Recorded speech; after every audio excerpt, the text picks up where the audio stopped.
Oke, thank you. Selamat malam semuanya.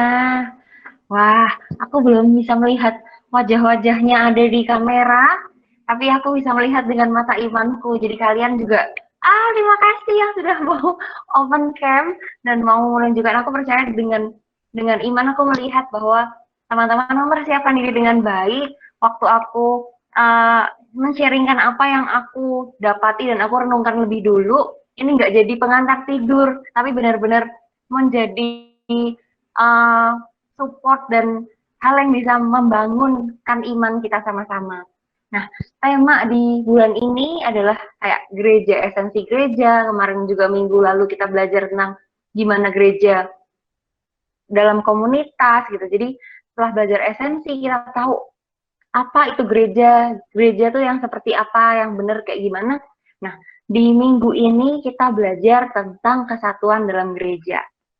Boleh tolong di next, kesatuan dalam gereja. Kenapa kok kita harus belajar kesatuan dalam gereja? Nah, yang aku temukan dan aku sadari bahwa namanya kesatuan itu benar-benar hal yang terutama dan bahkan diutamakan. Kayak kita di Indonesia, Pancasila aja tuh ada ngomongin tentang kesatuan, persatuan gitu. Dan ngomongin gereja, yang gereja tuh juga adalah kita. Itu penting untuk punya kesatuan hati. Nggak cuma sekedar kata-kata, oh kita maulah bersatu lah, kita maulah menyatu. Tapi nggak ada unity. Itu nggak bisa dilakukan hal yang seperti itu. Jadi kayak kenapa kita harus punya unity, kenapa kita harus punya kesatuan hati, ini poin-poinnya. Kayak yang pertama, kesatuan itu adalah kerinduan Tuhan sendiri. Kayak kerinduan Tuhan, kenapa kok bisa bilang bahwa kesatuan itu adalah kerinduan Tuhan? Karena sesungguhnya kesatuan itu adalah teladan yang Tuhan tunjukkan sendiri, yang Tuhan lakukan sendiri. Bahkan Tuhan itu berkomunitas. Istilahnya Tuhan itu satu Tritunggal Maha Kudus, Trinitas. Ada ayatnya, kita buka sama-sama di Kejadian 1 ayat 26. Aku bantu bacakan buat teman-teman semua. Kejadian 1 ayat 26. Demikianlah firman Tuhan. Berfirmanlah Allah, baiklah kita menjadikan manusia menurut gambar dan rupa kita, supaya mereka berkuasa atas ikan-ikan di laut, dan burung-burung di udara, dan atas ternak, dan atas seluruh bumi, dan atas segala binatang melata yang merayap di bumi. Nah, di sini uniknya, waktu bilang berfirmanlah Allah, baiklah kita, digunakannya kata kita, bukan aku. Tuhan, itu kita kenal, Tuhan itu Esa, Tuhan itu satu. Tapi kenapa kok pakai kata kita? Kita orang Indonesia, dan kita tahu bahwa kata kita itu menunjukkan jamak, bukan tunggal. Menunjukkan jumlah yang lebih dari satu. Menunjukkan dia nggak sendirian. Dia lebih dari satu, tapi bersama. Jadi ngomongnya kita. Nah, hal ini menunjukkan keteladanan Tuhan. Dan bahkan ini ada yang memperteguh lagi dan ada yang mendukung lagi. Di Kejadian 3 ayat 22. Aku bantu bukakan buat teman-teman semua. Di Kejadian 3 ayat 22 dikatakan demikian. Berfirmanlah Tuhan Allah, sesungguhnya manusia itu telah menjadi seperti salah satu dari kita. Ada pakai kata kita lagi. Mungkin beberapa orang teolog menyatakan bahwa kata kita memang dipakai buat menyebutkan penghormatan buat para dewa-dewa, buat secara logika yang dahulu penggunaan kata kita atau jamak itu memang buat penyebutan para dewa-dewa. Tapi di sini Tuhan menyebutkan dirinya, berfirmanlah Tuhan Allah, sesungguhnya manusia itu telah menjadi seperti salah satu dari kita. Nah, di sini juga ditunjukkan bahwa Tuhan itu tuh punya kerinduan. Nggak cuman Tuhan yang punya kesatuan, nggak cuma Tuhan yang Tritunggal, tiga dalam satu, tapi kita juga punya kesatuan hati dan kita penting untuk berunity. Dan yang kedua, kenapa kita perlu yang namanya kesatuan. Karena kesatuan menunjukkan jiwa persekutuan. Dan tanpa kesatuan, yang ada itu perpecahan. Kesatuan tuh nggak cuman kita badan kumpul doang di satu tempat, terus habis itu bareng-bareng punya keinginan atau punya kerinduan, kita ke sana yuk, kita ke sana yuk, gitu. Nggak cuman sekedar bareng badannya ada di satu tempat yang sama, tapi lebih ngomongin tentang ada jiwa, ada visi, ada kesatuan hati, sehati sepikir, dalam satu kasih, satu jiwa, seperti apa yang dikatakan dalam Filipi 2 ayat 2. Filipi 2 ayat 2 berkata demikian. Karena itu sempurnakanlah sukacitaku ini, hendaklah kamu sehati sepikir dalam satu kasih, satu jiwa, satu tujuan. Di sini ada sebutan kayak sehati sepikir dalam satu kasih, satu jiwa, satu tujuan. Nunjukin bahwa kesatuan itu tuh penting. Karena waktu kita ada kesatuan, di situ ada kekuatan dan menjauhkan dari perpecahan. Satu hal, kencang banget bising di sini. Jadi adanya kesatuan itu menjauhkan kita dari perpecahan. Iblis itu paling nggak suka kalau anak-anak Tuhan itu bersatu. Karena waktu anak-anak Tuhan bersatu, waktu anak-anak Tuhan makin peka dan saling menguatkan, visi Tuhan bisa lebih punya peluang untuk terlaksana. Dan iblis nggak suka itu. Makanya iblis tuh suka yang namanya perpecahan. Kalau misalkan mau bersatu hati kayak diganggu, kayak mau doa, mau lakuin kegiatan rohani, pasti ada aja kayak kemalasan, godaan, hal yang nggak menyenangkan, itu bisa dimunculkan. Dan itu bisa menimbulkan perpecahan. Ada kayak mau rukun, tiba-tiba kayak diganggu, tiba-tiba jadi ngeselin, tiba-tiba jadi kayak, kenapa orang ini, kenapa dia mengesalkan sekali, tapi itu bisa jadi karena godaan dan cobaan yang emang iblis gunakan untuk memecah si kesatuan dan persatuan yang anak-anak Tuhan itu miliki. Jadi jangan sampai kita hilang kesatuannya karena itu. Dan yang ketiga, kenapa kesatuan hati atau unity itu penting? Karena kesatuan bisa menciptakan satu keharmonisan. Dan keharmonisan itu membawa kemajuan dalam kebersamaan. Ngomongin keharmonisan, itu pasti ngomong, aduh manis banget, aduh enak banget kalau bisa bersatu. Tapi, ngomongin hal yang manis, itu nggak selalu hidupnya itu tuh bebas dari ratap tangis, enggak. Ngomongin kesatuan itu tuh diupayainnya tuh juga nggak gampang. Ngomongin kesatuan tuh diupayainnya juga saling mengikis, saling menajamkan. Bisa aja kayak ada gesekan, bisa aja kayak ada berantem-berantemnya. Makin mau bersatu, makin banyak yang harus dikikis. Kayak kemauanku, kemauanmu buat dijadiin satu, itu nggak gampang. Karena itu dalam komunitas perlu kayak buat kayak menurunkan ego, saling memahami, dan itu nanti kita sama-sama pelajari dan lihat berikutnya. Boleh tolong di next? Oke, nah berikutnya kita tahu bahwa kesatuan gereja itu nggak bisa terpisahkan dari satu hal yang besar, yaitu kasih. Dan kasih ini adalah hal yang dapat menguatkan dan mempersatukan tiga aspek di bawahnya ini.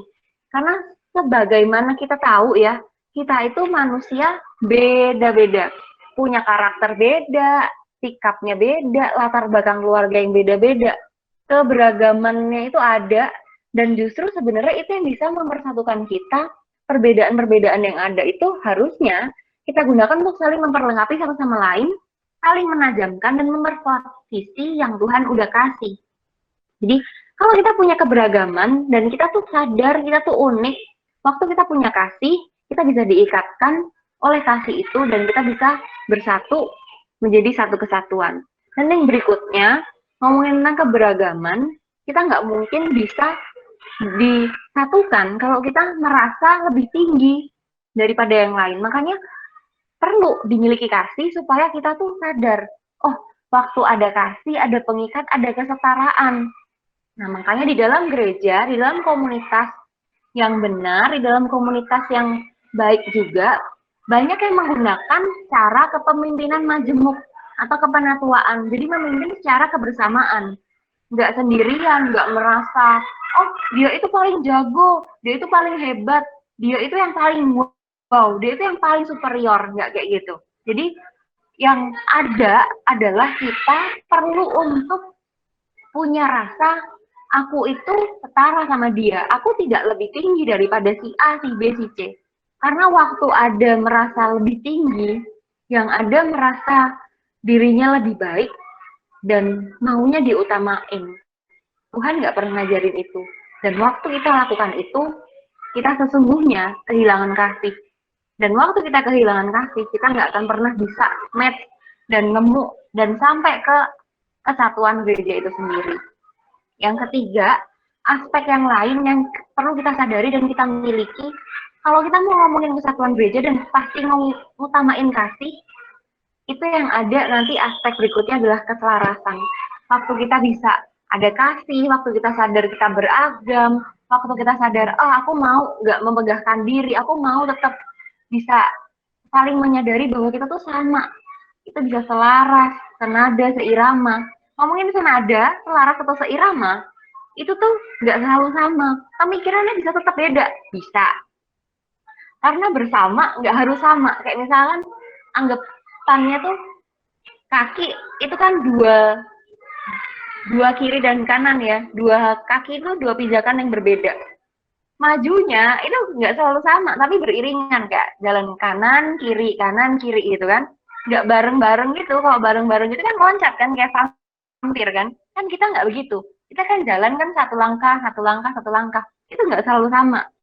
Kalau misalkan nanti nyanyi jadi nyanyi lagunya Tulus kan nggak bisa di sini, itu yang nanti minta nyanyinya Cinyol aja buat nyanyi lagunya Tulus itu. Aku sepatu kanan, kamu sepatu kiri gitu kan, tapi tetap satu gitu.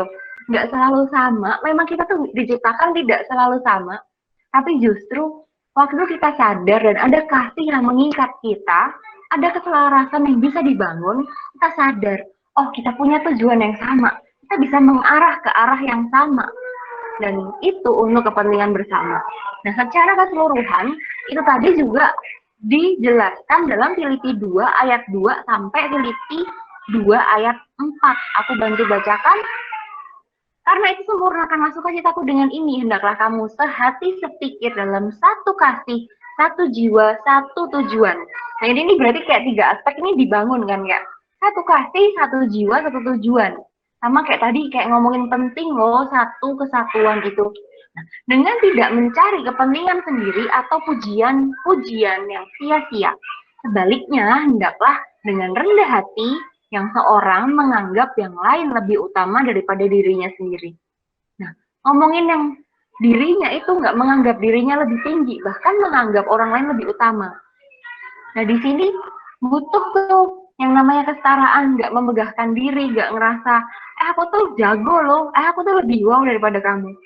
Dan waktu ada tiap-tiap orang ini tidak memperhatikan dirinya sendiri dan memperhatikan orang lain juga, di situ akan ada keharmonisan, keselarasan yang tadi disebutkan bahwa itu loh pentingnya unity itu. Boleh tolong di next? Oke. Ngomongin tentang kesatuan atau unity. Ini sebenarnya ada disebutkan juga di ayat Efesus 4 ayat 3.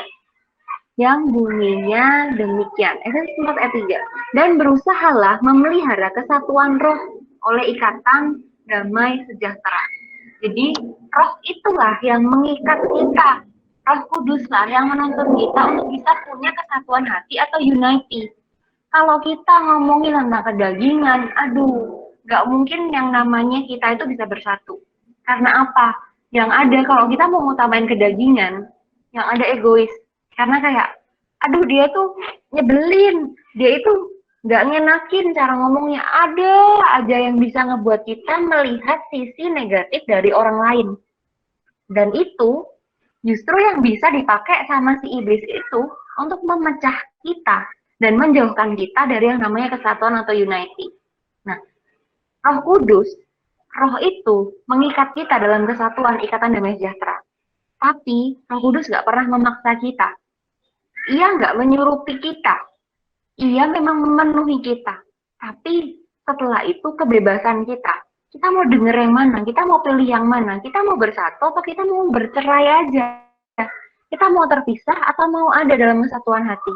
Itu pilihan kita. Berikutnya di Kolose 3 ayat 14 dikatakan demikian. Aku bantu bacakan buat teman-teman Kolose 3 ayat 14. Dan di atas semuanya itu kenakanlah kasih sebagai pengikat yang mempersatukan dan menyempurnakan. Manusia itu beda-beda. Kalau nggak ada kasih sebagai pengikat yang mempersatukan dan menyempurnakan, kira-kira akan mungkin nggak bersatu? Jawabannya nggak akan mungkin. Karena apa? Kekesalannya orang kayak masa hal yang nggak menyenangkan yang ada dan ada dialami oleh aku, oleh kamu, oleh dirinya dan dirinya itu setiap hari itu bisa banyak hal yang nggak ngenakin itu kejadian. Dan kalau kita lagi nggak punya kasih, kalau kita nggak benar-benar menyadari bahwa Roh Kudus itu yang bisa menuntun kita untuk punya kasih yang mengikat dan mempersatukan dan menyempurnakan ini, nggak akan mungkin ada yang namanya unity ini. Boleh tolong di next? Oke. Nah, kita dari tadi ngomongin kesatuan. Emang kesatuan kalau emang sudah dilakukan, apa dampaknya? Apa hal baiknya? Mungkin teman-teman juga sering dengar lah, bukan hal yang baru lah, aku tuh udah tahu, aku tuh harus bersatu. Kayak Indonesia aja dari dulu Pancasila diajar dari TK, dari SD bahwa ada persatuan Indonesia, ada ngomongin tentang kesatuan. Waktu kita bersatu kita teguh, bercerai kita runtuh. Kayak semboyan itu tuh pun dari kecil tuh kayak udah jadi doktrin dan bukan hal yang baru dalam hidup kita. Tapi buat melakukannya itu nggak gampang. Tapi percaya, waktu kita setia, waktu kita bertekun untuk melakukan hal yang nggak gampang itu, ada berkat yang sudah Tuhan sediakan. Cuman kita mau menyikapi dengan ketaatan atau enggak. Itu pilihan. Itu balik lagi ke setiap kita masing-masing. Nah, berikut ini ada berkat-berkat yang bisa diperoleh dan diberikan dari kesatuan atau unity. Yang pertama, waktu kita ada unity, itu kita bisa ngomongin tentang komplit, saling memperlengkapi. Ada perlengkapan sebagai berkat kesatuan atau unity. Kita semakin diperkaya, semakin luas perspektifnya. Di KSC ini mungkin beda-beda, kayak ada aku, ada Ko Andres, ada Ko Christian, ada si Terry, ada si Feli, ada Cinio. Banyak orang dengan pikiran yang berbeda, dengan cara pandang yang berbeda. Aku maunya ini, aku maunya itu. Ya nggak bisa gini, ya nggak bisa gitu. Kalau nggak punya kasih, yang ada nggak ada kesatuan. Yang ada cuma perpecahan. Maunya ngomongin aku yang benar, kamu tuh salah, kamu tuh ngaco. Bisa kayak gitu. Dan itu sering terjadi. Dan nggak cuma satu kali. Dan nggak gampang buat nurunin ego dan mengikis kedagingan dan untuk nurunin kayak ya udah, kalau kita mau bareng, kita mau bersama, mau nggak kita sama-sama punya kasih untuk saling memperlengkapi. Tahu nggak gampang. Tahu waktu aku menyampaikan hal ini itu nggak gampang karena secara jujur aku dalam kondisi yang kayak ditantang. Waktu mau mempersiapkan hal ini, waktu nulis gampang-gampang aja. Tapi hal yang berbeda waktu diberhadapkan prakteknya nih, kejadian di komunitas ada orang yang beda visi, beda pemikiran. Terus gimana? Apa bisa jalan bareng? Gimana mau saling memperlengkapi kalau kita nggak bisa saling terima satu sama lain? Nah, itu yang jadi tantangan yang berbeda. Jadi, nggak akan bisa saling memperlengkapi, ini nggak akan mungkin terjadi, dan kita terima sebagai berkat kalau kita nggak melakukan yang namanya kesatuan itu. Yang kedua, berkat dari kesatuan itu adalah support atau penguatan. Waktu yang satunya jatuh, ada topangan. Belajar dari Tuhan Yesus. Tuhan Yesus itu waktu mengutus para rasul, itu pun nggak sendirian, tapi diutus berdua-berdua. Kesatuan itu kan ngomongin lebih dari satu, jadi minimal berdua-berdua. Tuhan aja menunjukkan bahwa sadar bahwa kalau sendirian itu rawan atau rentan sama yang namanya kejatuhan. Makanya yang satu dan yang lain itu perlu saling menguatkan. Karena makin berkumpul, makin kuat, itu makin sukar untuk dipisahkan. Berikutnya, berkat dari kesatuan adalah adanya pertumbuhan. Waktu ada kesepakatan, terus saling mengikis, mungkin nggak enak, mungkin kayak bentrok, tapi itu saling mendewasakan. Dan itu memicu dan menumbuhkan. Dan berikutnya lagi, ada validasi atau meneguhkan. Ada peneguhan. Waktu itu kita bersatu sama orang-orang lain yang mungkin beda cara pandangnya. Mungkin bisa loh, itu jadi kayak saling mengingatkan, meneguhkan. Enggak loh, kayaknya kamu nggak gini loh. Kayaknya kamu perlu dikoreksi loh. Kayaknya kamu perlu belajar ini. Ada satu sama lain yang bisa menyatakan. Dan itu bisa jadi saksi. Kalau misalkan sendiri mungkin nggak dipercaya, tapi waktu ada dua orang yang ngomong, waktu kita ada sepakat kita ngomong, itu lebih didengarkan. Jadi itu ada validasi atau peneguhan atau penguatan itu. Dan yang terakhir, berkat yang selanjutnya yang didapati adalah penambahan. Waktu ada kesatuan, ada pelipat gandaan, ada jumlah. Jumlah ini nggak secara kuantitas aja, tapi juga secara kualitas. Waktu ada kesatuan hati, ada kualitas juga yang Tuhan tambahkan. Ada berkat-berkat khusus, nggak cuma ngomongin material, tapi juga berarti ada apa? Ada hal yang baik, ada sikap positif, ada hal-hal yang luar biasa yang kita mungkin nggak sadari, tapi itu terus Tuhan tambahkan dan tumbuhkan. Berikutnya, oke. Alkitab mengajarkan kita untuk bisa unity itu kelihatan di mana? Ini kelihatan dari apa yang Paulus lakukan. Waktu Paulus diutus, dia nggak pernah sendirian. Ini kita bisa lihat sama-sama di Kisah Para Rasul 9 ayat 26. Aku bantu bacakan buat teman-teman. Tibanya di Yerusalem, Paulus mencoba menggabungkan diri kepada murid-murid. Tapi semuanya takut kepadanya karena mereka tidak percaya bahwa ia juga seorang murid. Kita tahu Saulus itu tuh dulu suka nyiksa orang-orang Kristen dan pengikut Kristus. Terus dijamah Tuhan. Waktu di perjalanan ke Damsyik ya, dijamah Tuhan, dia dibutakan, terus habis itu disembuhkan, ditolong sama si Ananias, terus bisa bertobat, terus jadi Paulus. Tapi orang-orang takut, makanya di sini dibilang setibanya di Yerusalem, Saulus mencoba menggabungkan diri kepada murid-murid. Tapi dia sendirian. Dan di antara murid-murid itu, murid-muridnya yang ada malah ketakutan nih murid-murid Yesus. Tapi berbeda, waktu berikutnya ditunjukkan di ayat 27. Tapi Barnabas menerima dia dan membawanya kepada rasul-rasul dan menceritakan kepada mereka bagaimana Saulus melihat Tuhan di tengah jalan dan bahwa Tuhan berbicara dengan dia dan bagaimana keberaniannya mengajari Damsyik dalam nama Yesus. Saulus ini terkonek sama yang namanya Barnabas. Dan waktu si Saulus ini terkonek sama yang namanya Barnabas, ada kesatuan di antara mereka. Dan ada validasi nih. Barnabas kayak bilang, Saulus ini nih oke loh. Saulus ini nih aman loh. Dia udah nggak kayak dulu lagi kok. Dia udah berubah. Ada validasi nih dari poin berkat tadi yang sebelumnya kita sebutkan bahwa ada berkat dari kesatuan itu, ada validasi, ada peneguhan yang bisa diberikan dari adanya kebersamaan atau unity itu. Nah, berikutnya ada di Paulus dan Barnabas yang di ayat Kisah Rasul 9 ayat 27 dan diteguhkan di Kisah Rasul 9 ayat 31. Aku bantu bacakan. Selama beberapa waktu, jemaat di seluruh Yudea, Galilea, dan Samaria berada dalam keadaan damai. Jemaat itu dibangun dan hidup dalam takut akan Tuhan. Jumlahnya makin besar, makin bertambah besar oleh pertolongan dan penghiburan Roh Kudus. Jadi ini ngomongin waktu Paulus terkoneksi dengan Barnabas dan mereka bersatu hati untuk melayani pelayanan bareng nih. Ada kesatuan, ada unity yang mereka lakukan. Dan hasilnya apa?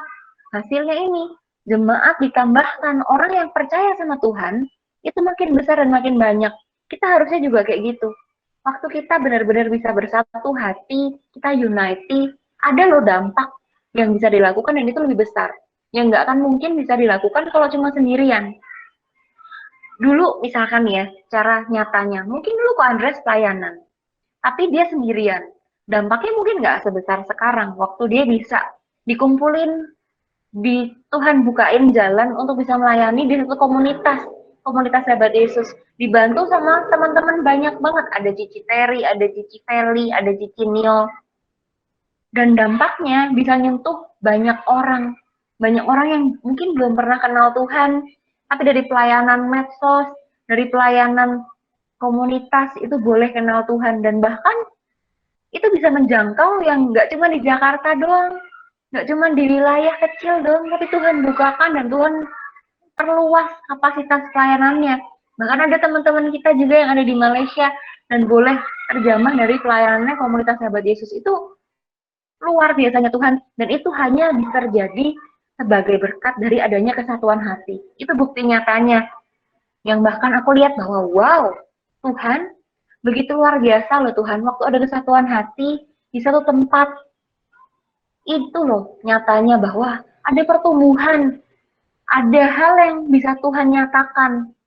Beda kalau misalkan halnya Andres tetap, aku nggak mau, aku kan jago, aku kan keren gitu, untuk bisa melayani sendirian, bisa khotbah di mimbar sendirian, mungkin nggak akan ada hari ini, mungkin nggak ada masa ini, mungkin teman-teman nggak ada di sini, tapi kita ada di sini adalah juga berkat dan dampak dari kesatuan hati, sama seperti apa yang dilakukan Paulus dan Barnabas. Dan nextnya kalau kita pelajari berikutnya, Paulus dan Silas di Kisah Rasul 15 ayat 22. Aku bantu bacakan buat teman-teman Kisah Rasul 15 ayat 22. Maka rasul-rasul dan penatua-penatua beserta seluruh jemaat itu mengambil keputusan untuk memilih dari antara mereka beberapa orang yang akan diutus ke Antioquia bersama-sama dengan Paulus dan Barnabas, yaitu Yudas yang disebut Barsabas dan Silas. Keduanya adalah orang terpandang di antara saudara-saudaranya itu. Kemudian di ayat 40 dikatakan demikian. Tetapi Paulus memilih Silas dan sudah itu diserahkan oleh saudara-saudara itu pada kasih karunia Tuhan. Kemudian di Kisah Rasul 17 ayat 4, aku bantu bacakan secara cepat Kisah Rasul. Kisah Rasul 17 ayat 4. Beberapa orang dari mereka menjadi yakin dan menggabungkan diri dengan Paulus dan Silas, juga sejumlah besar orang Yunani yang takut kepada Allah dan tidak sedikit perempuan-perempuan terkemuka. Dari sini kita tahu bahwa Paulus dan Silas ini punya kesatuan hati lagi. Dan mereka, si Paulus ini, waktu melayani, Tuhan perlengkapi dan Tuhan pertemukan juga dengan orang yang terkoneksi sama dia.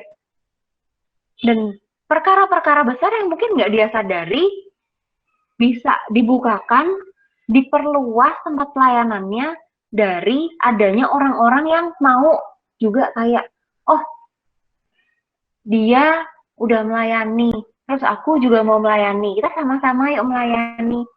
Ini yang mereka lakukan. Bagaimana dengan kita, bagaimana dengan setiap kita, anak-anaknya Tuhan, gerejanya Tuhan. Nah, di situ ditunjukkan dari Kisah Rasul 27 ayat 1 juga. Kisah Rasul 27 ayat 1, di sini ada pakai kata kami. Setelah diputuskan bahwa kami akan berlayar ke Italia, maka Paulus dan beberapa orang tahanan lain diserahkan kepada seorang perwira yang bernama Julius dari pasukan Kaisar. Nah, Paulus ini memang dari perjalanannya ada orang-orang tertentu yang menemani perjalanannya dan menunjukkan bahwa dia nggak sendirian. Bahkan di Kisah Rasul 27 ayat 1, ini ada kata kami, menunjukkan bahwa Paulus tetap nggak sendirian. Jadi ada kesepakatan yang dilakukan dengan partnernya, ada kesatuan hati yang tunjukkan bahwa ada unity untuk bisa melayani Tuhan dan melakukan sesuatu yang lebih besar daripada dia sendirian. Dan sekarang waktunya kita, waktunya bukan kami lagi, bukan soal Paulus lagi, bukan soal Saulus lagi, bukan soal Barnabas lagi, bukan cuma Silas, bukan cuma Ko Andreas, atau bukan cuma tiap kita, tapi kita, aku, dan kamu adalah kita, dan kita mau sama-sama punya kesatuan hati atau enggak untuk melayani Tuhan. Boleh tolong di next? Oke, seperti yang dikatakan di Pengkhotbah 4 ayat 9-12, berdua itu lebih baik dari seorang diri, karena mereka menerima upah yang baik dalam jerih payah mereka. Karena kalau mereka jatuh, yang seorang mengangkat temannya, tapi wahai orang yang jatuh, yang tidak mempunyai orang lain untuk mengangkatnya. Kalau misalnya ada yang nanya, wai itu apa? Wai itu celakalah. Itu dari kata aslinya veilo, yang artinya sengsara baginya. Jadi sengsara kalau orang itu cuma sendirian gitu. Nah di ayat 11 dikatakan demikian. Juga kalau orang tidur berdua, mereka menjadi panas, tetapi bagaimana seorang saja dapat menjadi panas? Dan bila mana seorang dapat dialahkan, dua orang akan dapat bertahan, tali 3 lembar tidak mudah diputuskan. Ini tadi juga yang menunjukkan bahwa dari kecil aja kita tuh dari doktrin, bersatu kita teguh, bercerai kita runtuh gitu. Lebih baik berdua daripada seorang diri gitu. Kita tahu bahwa kita tuh diciptakan beragam, itu satu tubuh. Bahkan itu tuh kalau mau ngomongin secara teologi, secara alkitabiah itu banyak ditulis di Roma 12 ayat 5-6 juga, bahkan dibilang bahwa kita tuh banyak, kita satu tubuh dalam Kristus, tapi kita masing-masing adalah anggota yang berbeda-beda. Kayak misalkan hidung, nggak mungkin di tubuh kita tuh semuanya hidung. Kita butuh mata untuk melihat, kita butuh telinga untuk mendengar, dan fungsinya emang beda-beda. Nggak bisa aku mau jadi mata gitu. Kita punya fungsi yang berbeda. Kayak misalkan puzzle, kita kalau satu itu terlepas atau hilang, itu nggak jadi puzzle yang komplit. Dan itu nggak akan pernah menjadi sama. Dan nggak akan pernah menjadi utuh lagi.